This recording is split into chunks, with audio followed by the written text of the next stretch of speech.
The Alberta NDP is wholly owned by the province's public sector unions. It goes right to the top. The Premier's husband, Lou Arab, he's a lobbyist for CUPE, the government union. He didn't stop when she was elected either. In fact, he lobbied her. I know that sounds hard to believe, but he campaigned on issues like raising the minimum wage that she was deliberating on as Premier. I've never seen anything like it in my life.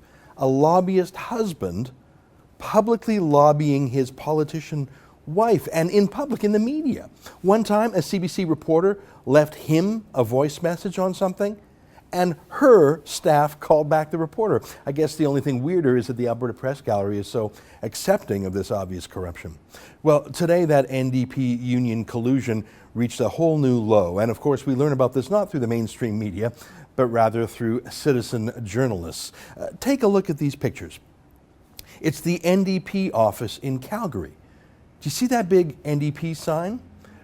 But it's also the union office in Calgary. Do you see the sign on the door? Calgary and District Labour Council? And then that note that's on the door, that it's party staff and union staff who work there. The MLAs have another office. So is this place a union office or is it an NDP office? Well, like I say, that's a distinction without a difference. Sort of like the household of Premier and first husband. Are they an NDP home or a union home? Well, both. There is no separation.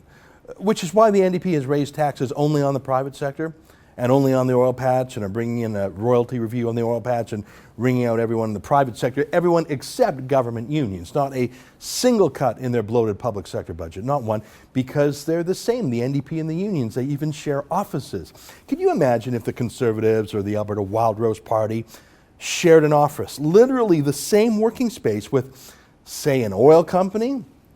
Or that wouldn't even be the right analogy, since an oil company actually makes oil. Imagine if the Conservatives or the Wild Rose shared an office with an oil lobbyist. That would be more like, I don't know, the Canadian Association of Petroleum Producers, not even pretending to have a separation between them. It would be unthinkable. It would never happen. And if it did happen, the media would go into hydrogen bomb mode. But this is the Alberta NDP. They're the people who hired a former violent criminal from Saskatchewan to run the Environment Department as the chief of staff. And the media yawned. The NDP has lowered the bar for ethics with the full cooperation of their pets in the press gallery. Say, what do you think? Do you think it's okay for the NDP to be owned by the unions? No? Well, then you better keep watching The Rebel, because you're not going to hear about this news anywhere else.